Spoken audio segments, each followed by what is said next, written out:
इसके बाद हम बात करेंगे कि आखिर जो पेपर लीक के दौरान और जंतर मंतर पर जो ये जो पूरा आंदोलन हुआ, इसमें जो सरकार का अपना पक्ष रहा और इसके बाद जो जो धरना दे रहे थे छात्र, उनका अपना पक्ष था। लेकिन सारा जो हल्ला हंगामा बरपा हुआ है वो है कि आखिर छात्रों के ऊपर हिंसा क्यों की गई, उनके पर लाठीचार्ज क्यों की गई, आंसू गैस के गोले क्यों चलाए गए। धरना प्रदर्शन में जो छात्र जिन्होंने धरना प्रदर्शन किया उनके खिलाफ जो केसेस हैं वो वापस लिए जाए, उनके खिलाफ कार्रवाई ना की जाए, ये एक प्रमुख मांग है। लेकिन अब एक बात और सामने निकल कर आई है कि धरना प्रदर्शन में सिर्फ छात्र नहीं थे, बल्कि इसमें असामाजिक तत्व भी घुस गए थे, जिसको कहते हैं कि भेड़ के साथ भेड़िए भी अगर घुस गए थे, मैं ये कहूं तो गलत नहीं होगा। तो उन असामाजिक तत्वों पर कार्रवाई की अब मांग हो रही है। देश की राजधानी में जंतर मंतर और संसद मार्ग के आसपास हुए कॉकरोच जनता पार्टी के हिंसक प्रदर्शन को लेकर दिल्ली पुलिस ने कानूनी पक्ष सामने रखा है।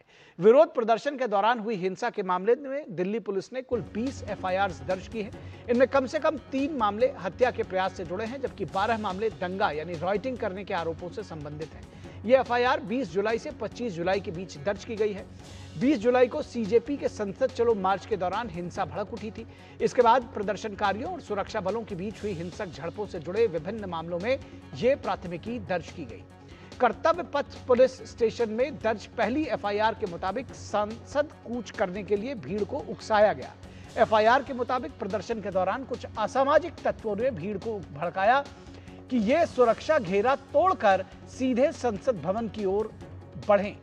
एफआईआर में आरोप है कि हत्या की नीयत से जानलेवा हमले की साजिश के तहत उपद्रवियों ने पुलिस कर्मियों को चारों ओर से घेर लिया।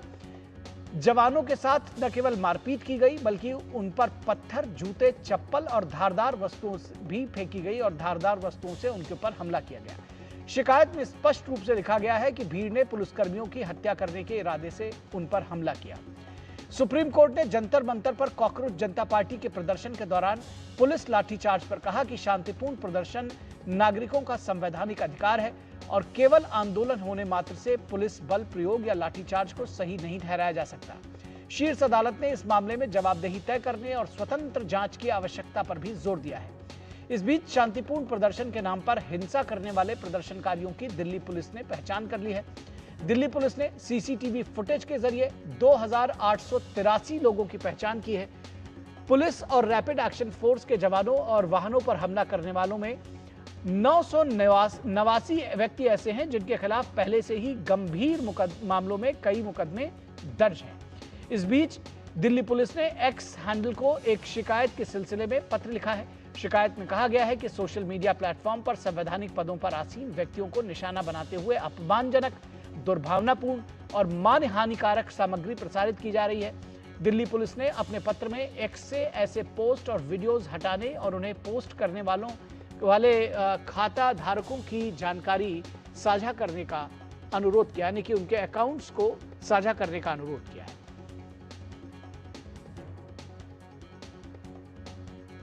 लेकिन इस पूरी कार्रवाई पर कांग्रेस का क्या कहना है? कांग्रेस अध्यक्ष मल्लिकार्जुन खड़गे कह रहे हैं कि यह कार्रवाई करने से लोकतंत्र जो है वो खतरे में आ गया है।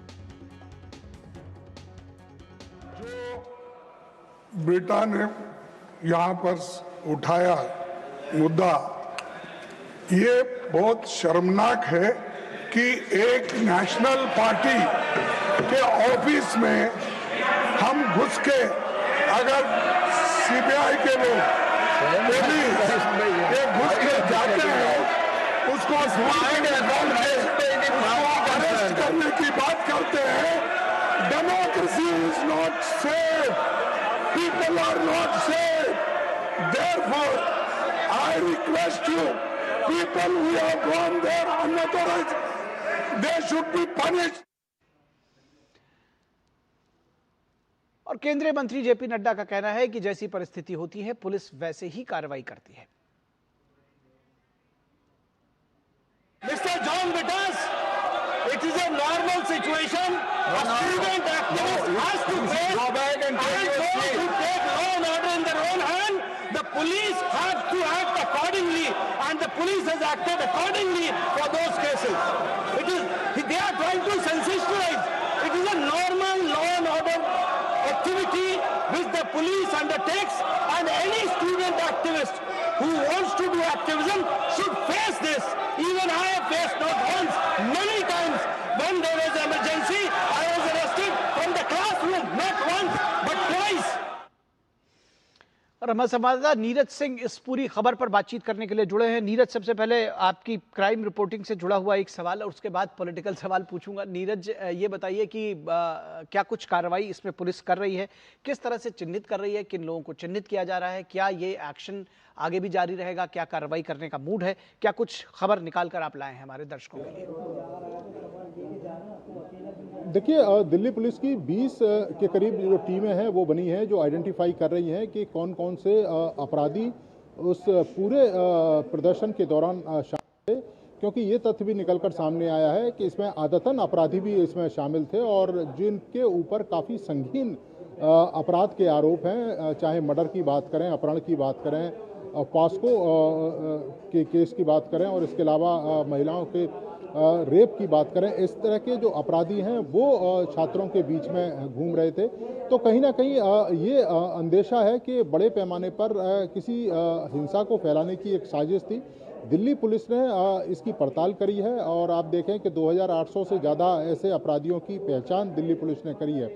दूसरा सवाल ये है कि अगर इतने दुर्दांत अपराधी छात्रों के बीच में थे, जहाँ पर नाबालिग बच्चियाँ भी थीं, महिलाएं भी थीं और युवतियाँ भी थीं, अगर उस समय कोई किसी तरह की कोई वारदात हो जाती, किसी के साथ प्रिय घटना होती, तो उस समय क्या स्थिति उत्पन्न हो सकती थी, आप इसका अंदाज़ा इसी बात से लगा सकते हैं कि इतने बड़े अपराधियों में कई सारे अपराधी ऐसे थे जिनके ऊपर कई बार इस तरह के जो संगीन आरोप हैं वो लगे हैं।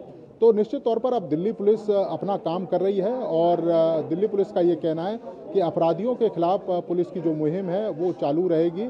और दूसरा, उन्होंने स्पष्ट कहा है कि जो भी शांतिपूर्ण तरीके से प्रदर्शन कर रहा था, दिल्ली पुलिस का कहना है कि उसके खिलाफ किसी तरह की कोई कार्रवाई दिल्ली पुलिस नहीं कर रही है, लेकिन जो अपराधी हैं उनके खिलाफ कार्रवाई होगी। और दिल्ली पुलिस ने इसके लिए सीसीटीवी फुटेज, इसके अलावा जो तमाम वीडियो मौजूद थे और इसके साथ साथ फेस रिकॉग्निशन सिस्टम, उसके तहत इन अपराधियों की पहचान की है।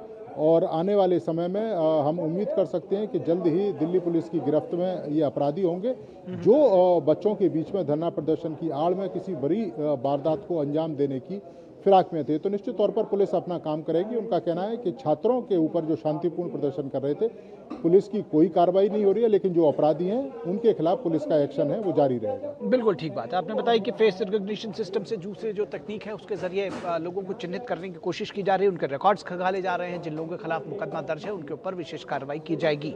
एक चीज और भी आपने देखा कि इस पूरी बहस के दौरान बार बार ये कहा जा रहा है कि भाई लोकतंत्र खतरे में है। अभी आपने मल्लिकार्जुन खड़गे साहब को सुना, ये बार बार कहा जा रहा है कि भाई इनके खिलाफ कार्रवाई मत कीजिए। अगर किसी के खिलाफ कार्रवाई हुई, ये भी सुनने में आया कि सीजेपी कह रही है कि अगर कार्रवाई हुई तो हम दोबारा आंदोलन करेंगे। तो आखिर आंदोलन की आड़ में घुसे असामाजिक तत्वों और आपराधिक तत्वों पर अगर कार्रवाई होती है, या ये जो कार्रवाई है इससे लोगों को या इससे किसे ऐतराज है और क्यों, आपको क्या लग रहा है?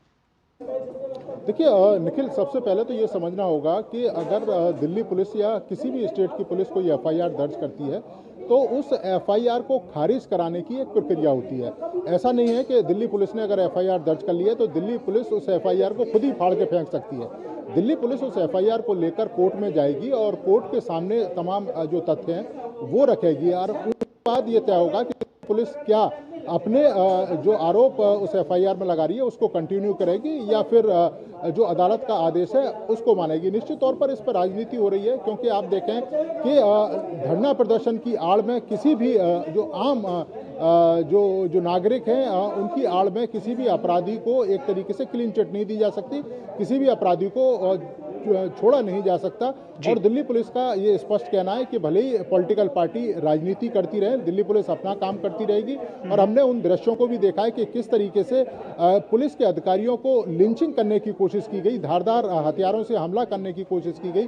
200 के करीब पुलिसकर्मी इसमें घायल भी हुए थे। कई सारे पुलिसकर्मी जो स्पेशल सीपी, जॉइंट सीपी और एडिशनल सीपी रैंक के अधिकारी थे उनको चोटें आई थी। वो फुटेज और वो दृश्य हम लोगों ने देखे। तो दिल्ली पुलिस का कहना है कि जिन लोगों ने भी कानून अपने हाथ में लिया है उनके खिलाफ कार्रवाई की जाएगी। जो शांतिपूर्ण तरीके से प्रदर्शन कर रहे थे उनके खिलाफ किसी तरह की कार्रवाई दिल्ली पुलिस नहीं करेगी। और आप देखें कि शांतिपूर्ण जो धरना है वो 20 तारीख तक था, लेकिन जो संसद मार्च है उस संसद मार्च की अनुमति दिल्ली पुलिस ने नहीं दी थी। लेकिन वहां पर भी कुछ ऐसे उपद्रवी तत्व थे जो लगातार भीड़ को उकसा रहे थे, लगातार संसद पर चढ़ाई करने की बात कर रहे थे, पुलिस पर हमला करने की बात कर रहे थे। तो उनके खिलाफ लगातार दिल्ली पुलिस का कहना है कि वो कार्रवाई करेगी, जो भी अपराधी किस्म के लोग हैं जिन्होंने भी कानून को तोड़ा है। ठीक है, बहुत धन्यवाद इस तमाम बातचीत और जानकारी के लिए। आपसे और अपडेट्स लेते रहेंगे। और रुकेंगे एक छोटे